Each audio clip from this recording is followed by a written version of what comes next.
Halo guys, kembali lagi bersama saya Stephen di channel Broview Series.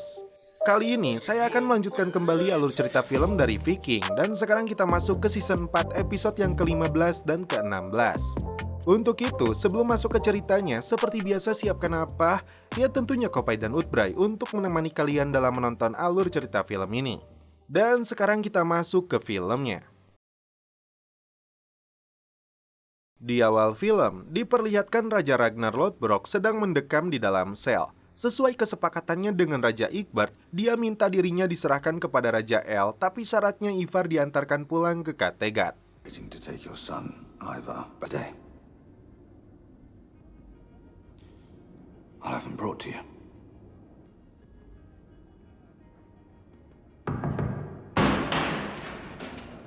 Nampak Ivar dan Alfred yang merupakan putra dari kedua sahabat antara Ragnar dan Edelstan sedang asyik bermain catur. Tiba-tiba pengawal datang untuk membawa Ivar menemui ayahnya. Ragnar memberitahu bahwa dia akan segera dipulangkan. Awalnya dia menolak karena tidak ingin pulang tanpa ayahnya. Disinilah Ragnar kembali memberi pesan penting menjelang kematiannya. Dari semua anak-anaknya, ada alasan mendalam mengapa Ragnar memilihnya untuk dibawa ke tempat ini. Ragnar yakin Ivar akan jadi bagian terpenting untuk masa depan bangsa Viking. Ivar memiliki kecerdasan lebih, tidak berpikir seperti kebanyakan orang yang sulit untuk ditebak. Gunakan kemarahanmu dengan otak dan suatu hari nanti seluruh dunia akan tahu dan takut pada Ivar si lumpuh. Kurang ajarnya si Ivar, dia bilang hanya bercanda lalu ngegeplak kepala ayahnya sendiri. Ragnar kemudian berbisik kepada Ivar. Meskipun Ragnar akan diserahkan kepada Raja El yang akan membunuhnya, Ivar dan kakak-kakaknya harus membalas dendam kematiannya justru kepada Egbert. Rupanya Ragnar masih memendam amarah atas pembinasaan yang dilakukan Egbert terhadap kaumnya. Raja Viking ini rela menyerahkan hidupnya, yang penting anaknya tahu fakta ini. Ivar harus membuktikan meskipun kakinya lumpuh dia tidak bisa diremehkan. Satu kata terakhir untuk Ivar, bengislah. Ivar akhirnya pergi meninggalkan Wisek. Alfred memberikan salah satu pion catur kepadanya, sedangkan Ragnar hanya bisa menatap dari balik selnya. Di sisi lain, Egbert merasakan penyesalan yang mendalam tentang rencana penyerahan Ragnar kepada El yang sama sekali tidak dia harapkan. Apapun alasannya, Ragnar tetap dianggap sebagai sahabatnya. Esok hari, dengan pengawalan yang sangat ketat, Ragnar menaiki kereta sel yang akan membawanya kepada Raja El.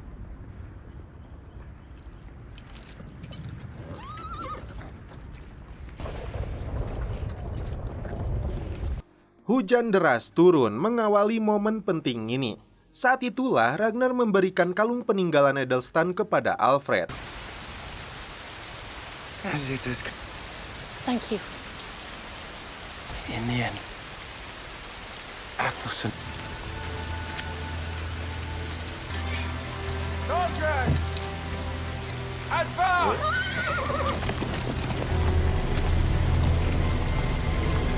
Dalam perjalanan, orang tua yang membawanya mengatakan kalau dia telah mendengar kebesaran nama Ragnar. Dengan tinggi 2,5 meter, Ragnar tersohor karena telah membunuh ribuan orang dan memakan anak-anak. Faktanya, dia sendiri dan para prajurit bisa merasakan ketakutan saat berada di dekatnya. Malam hari, saat rombongan beristirahat, salah satu prajurit mencoba menyentuh Ragnar dan tiba-tiba ini yang terjadi.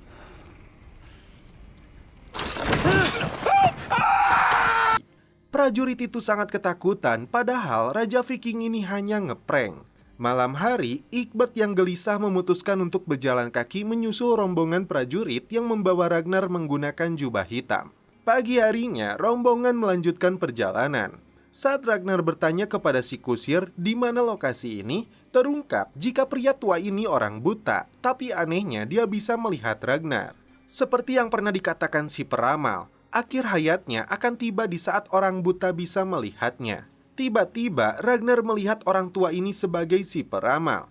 Menurutnya, profesi peramalnya bukan memberi mereka kenyamanan dan pengetahuan, melainkan kebingungan. Contohnya, saat dia memberitahu Lagertha bahwa dia tidak akan pernah punya anak lagi. Faktanya dia bisa hamil, tapi karena perkataannya yang menyesatkan, Lagertha tidak hati-hati dalam kehamilannya. Si peramal ini menjawab, dia telah menyusuri dasar kematian dan telah meraba-raba maknanya. Tidak ada yang selalu benar. Sesampainya di sebuah tepi pantai, Ragnar ingat betul lokasi di kerajaan Northumbria ini adalah wilayah pertama yang dia rampas berikut dia bantai seluruh pengikut dan jamaahnya. Di gereja ini pula dia pertama kali bertemu Edelstan. Setelah menempuh perjalanan yang cukup panjang, akhirnya Ragnar bertemu dengan Raja El yang sudah lama menunggu momen ini.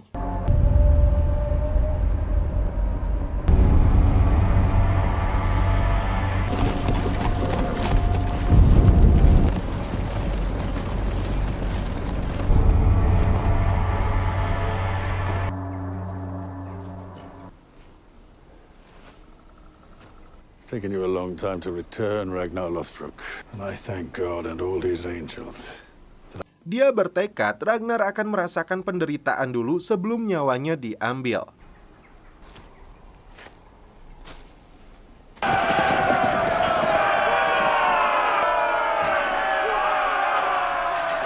Malam hari, para prajurit Northumbria menusukkan tombak mereka ke arah kaki sang Raja Viking. Tak sampai di situ, Ragnar harus merasakan panasnya api yang mereka sodorkan ke arahnya. Pagi hari, penyiksaan berlanjut. Ragnar dikeluarkan dari selnya, kemudian dipukuli rame-rame oleh seluruh prajurit. For this woman and child that you and your pagans slew, hallelujah. For I am about the Lord as the instrument of his judgments.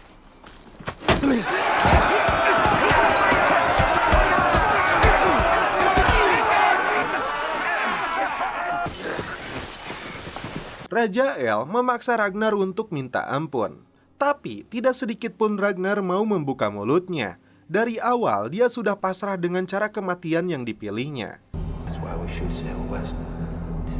Treasures, horse of... Ask for absolution. Ketika besi panas membakar perutnya, Ragnar tetap tidak bergeming, seakan tidak merasakan sakit sedikit pun. Bahkan ketika pisau menyayat keningnya, sekalipun dia tidak mau minta ampun.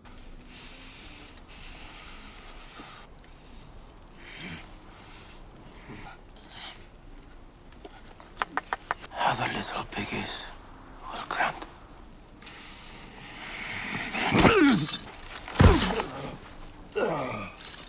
Malam itu, Ragnar kembali ditempatkan di selnya. Yang dia bayangkan keindahan hidupnya bersama orang-orang terdekatnya.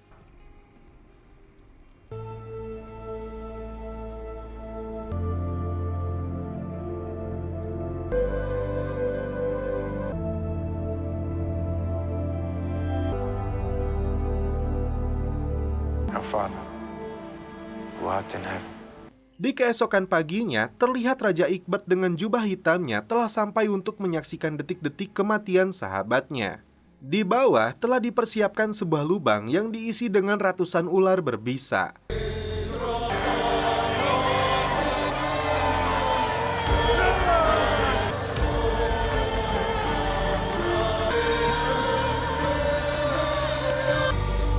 Deliver me, O Lord.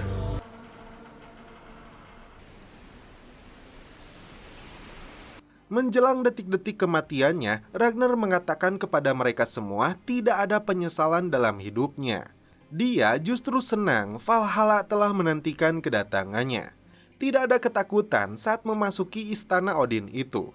Di sana, dia akan menunggu putra-putranya yang akan berbangga atas kisah kejayaan mereka. Raja Egbert tersenyum simbol bangga saat mendengarnya. Dan akhirnya Ragnar pun dijatuhkan ke dalam lubang.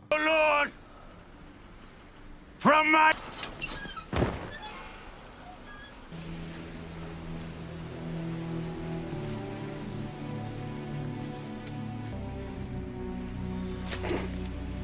Ratusan ular itu menggigit tubuhnya, mengakhiri kejayaan sang legenda Raja Viking.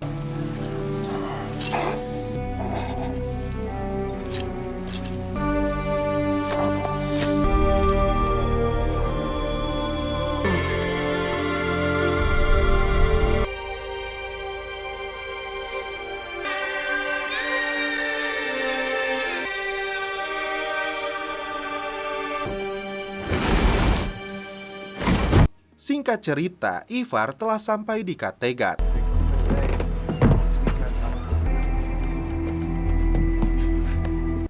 kedua kakaknya menyambut kepulangannya. Begitupun Lagertha dan para prajuritnya menyaksikan momen ini. Mereka tentu bertanya kenapa Ragnar tidak menemaninya. Ivar kemudian menceritakan apa yang terjadi kepada ayah mereka. Dia mengajak dua saudaranya itu untuk melakukan balas dendam atas kematian Ragnar. Mereka cukup terkejut saat mendengarnya, tapi Ivar jauh lebih terkejut ketika mendengar ibu mereka telah tewas dibunuh Lagertha. Lagertha killed her. Her mother is dead. Di akhir episode ke-15 ini diperlihatkan seorang pria dengan mata satunya berada di sebuah kapal. Belum jelas siapa sosok ini, yang jelas Ivar begitu marah atas kematian kedua orang tuanya. Lalu, langkah apa yang akan dilakukan si lumpuh ini? Apakah dia ingat dengan pesan ayahnya untuk menggunakan kemarahan itu dengan otaknya?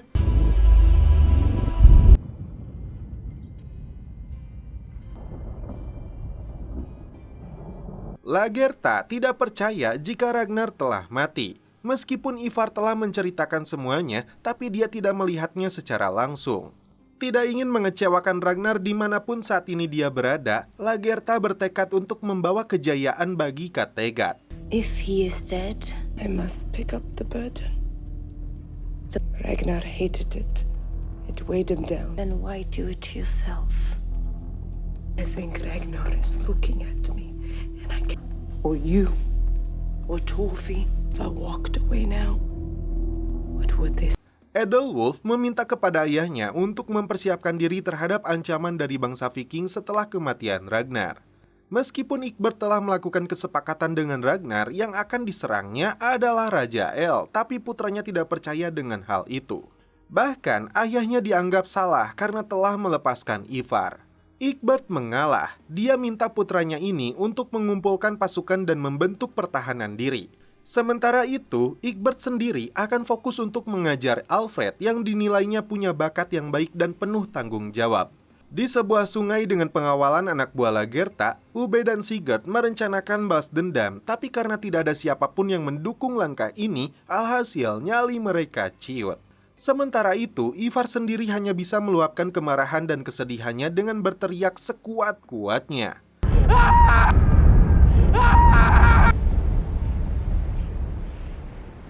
Mengawali pemerintahannya, Ratu Lagertha mengajak seluruh pengikutnya untuk mempertahankan wilayah ini dari serangan bangsa lain dengan membentuk parit dan pagar runcing. Pria dewasa, wanita, dan anak-anak yang sehat ataupun sakit termasuk janda Bahenol pun harus berperan serta dalam pekerjaan besar ini. Tiba-tiba, Ivar merangkak masuk ke dalam aula. Dia datang untuk menuntut keadilan atas kematian ibunya, tak seperti kakaknya yang dianggap pengecut. Ivar menantang Lagertha untuk bertarung 1 lawan 1. Lagertha menolak karena dia tidak ingin membunuh putra Ragnar. Kecewa dengan jawabannya, Ivar berjanji suatu saat nanti dia pasti akan membunuhnya. Scene berpindah kepada Bjorn dan seluruh rombongan yang terjebak di sebuah wilayah antah berantah. Meskipun para pengikutnya ragu, putra tertua Ragnar ini yakin mereka telah sampai di Spanyol. If we're lucky. Or have you forgotten about the gods? Do you think we are lost, Floki? So am I. What do you mean? Di sisi lain, Floki merasakan kehampaan. Dia seakan tidak mengenal dirinya lagi. Mengapa dia ada di sini dan apa tujuannya? Dia seperti kapal kosong yang membutuhkan isiannya. Raja Harald dan saudaranya pun merasa putus asa jika mereka akan terkapar. Sesuai ambisinya sejak lama ingin menjadi Raja Norwegia, maka suatu saat nanti dia harus mengalahkan keluarga Lothbrok. Wait. The god will give us a sign.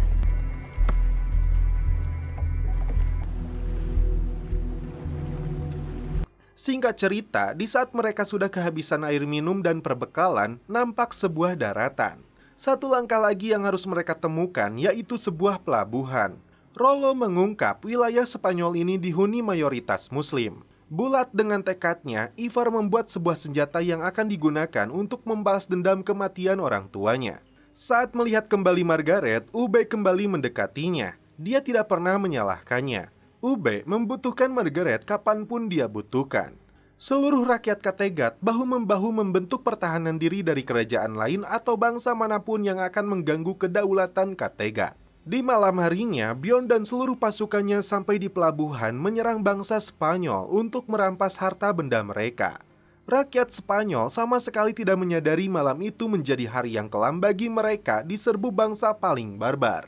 Mereka yang mencoba melakukan perlawanan akan dibantai habis.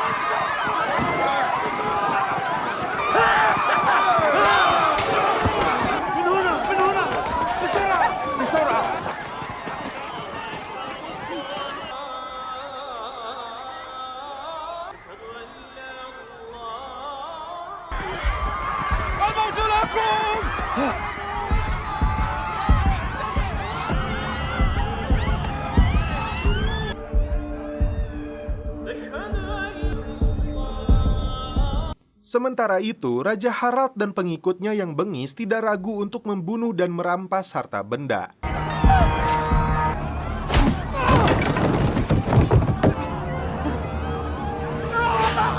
Helga sendiri melihat seorang gadis masuk ke dalam sebuah rumah besar. Masuk ke dalam masjid, Floki belum tahu jika orang-orang ini sedang melaksanakan sholat.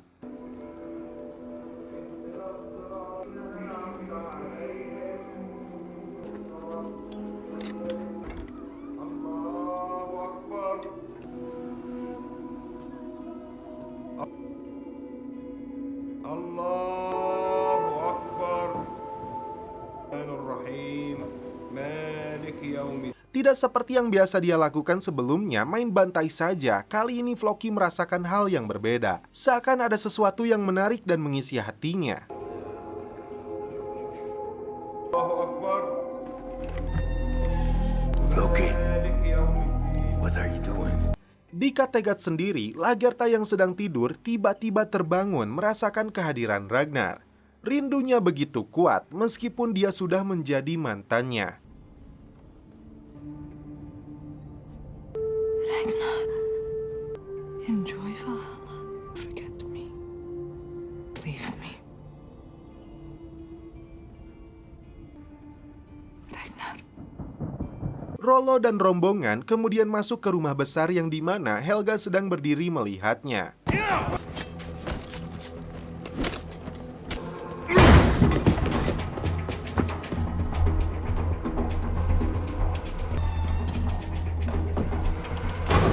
Di dalam rumah mewah ini, seorang pria tinggi besar menjaganya, tapi tetap saja mudah bagi Bjorn untuk melumpuhkannya.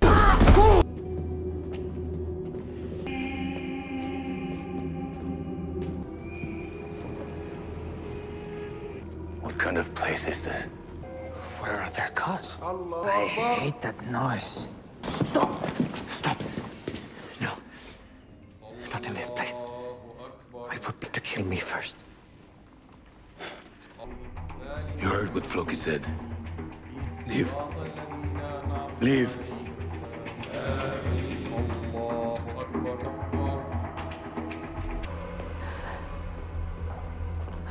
Sedangkan pengawal lain di rumah ini hampir saja menyerang Fitzek jika Rollo tidak segera menghentikannya.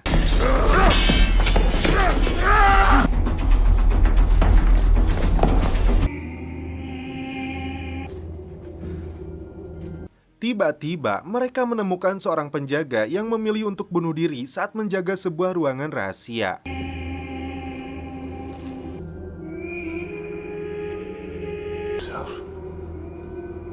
Rollo berhasil menemukan kuncinya.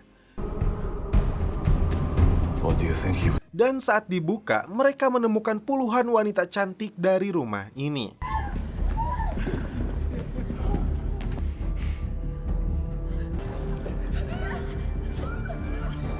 Sedangkan Helga memilih menyelamatkan gadis kecil yang seumuran dengan mendiang anaknya.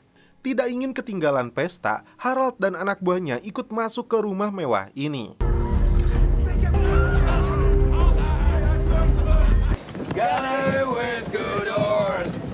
Seluruh wanita ini diboyong untuk dinaikkan ke atas kapal, termasuk wanita cantik yang mencuri perhatian Bjorn. Meskipun Floki melarang membawa gadis itu, Helga tetap membawanya karena menurutnya dia yatim piatu yang mirip dengan anak mereka.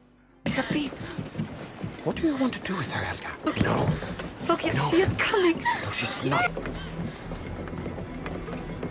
Malam itu, Ratu Lagertha datang menemui si peramal. Seperti halnya Lagertha, si peramal ini mengaku telah melihat Ragnar menuju Valhalla dengan penuh kebahagiaan. Lagertha meminta jawaban si peramal. Apakah putra-putra Ragnar itu akan membunuhnya? Sang bijak ini menjawab, Did you not hear me? What is the answer, O wise one? Yes. Dalam bayangannya diperlihatkan Ivar menusuk mata Lagertha.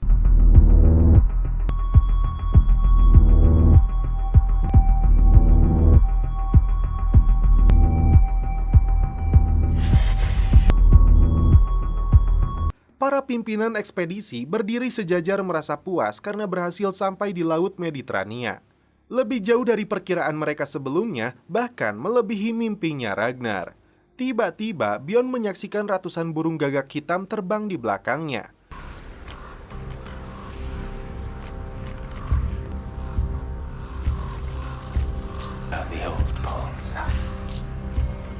Hal yang sama disaksikan putra-putra Ragnar lainnya yang berada jauh di Kattegat.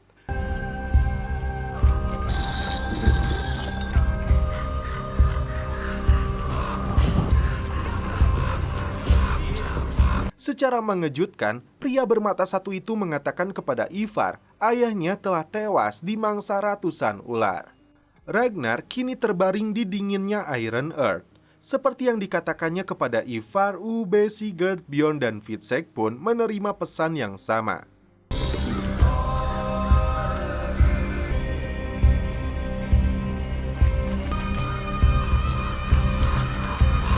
My father is dead. Apakah pria ini seorang dewa yang khusus menyampaikan berita duka tersebut? Ragnar kini berada di Valhalla menunggu kedatangan putra-putranya dengan bangga atas kisah kejayaan mereka. Tales of triumph. My death comes without apology. Summon me home. Dan setelah itu, film pun berlanjut ke episode selanjutnya.